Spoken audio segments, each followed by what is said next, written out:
The latest news from the financial markets around the globe presented by CenterFX, your reliable partner in trading. Last Friday, Intel showed a significant drop of 11.5%, closing at $19.85, following a disappointing earnings report that revealed a sharp decline in revenue.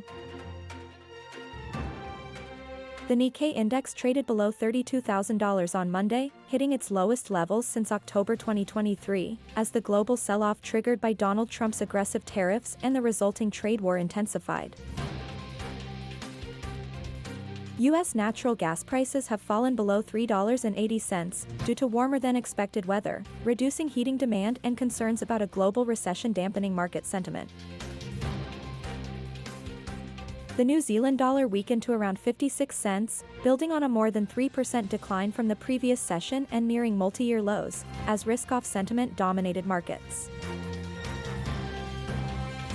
Bitcoin's recent decline, with a 6% drop yesterday and a further 1% today, has pushed it below $78,000, driven by macroeconomic concerns like trade tensions and recession fears that are weighing on investor sentiment. Now let's review the major economic events of the day. At 12:30 a.m., Australia to release the consumer confidence change for April, following 4% in March. At 6 a.m., the balance of trade in Germany is expected to increase, after reaching €16 billion in January. At 9 a.m., the euro area will release figures for the retail sales of February, following -0.3% in January.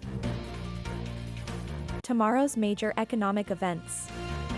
At 1:30 a.m., Australia to release the Business Confidence Index for March, following -1 in February.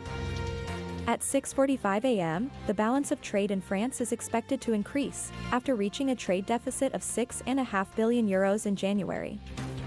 At 2 p.m., Canada will release figures for the Purchasing Managers' Index of March, following 55.3 in February. And that's it for today's Market News Roundup, presented by CenterFX. Thanks for joining us today, and be sure to tune in again tomorrow for more financial news.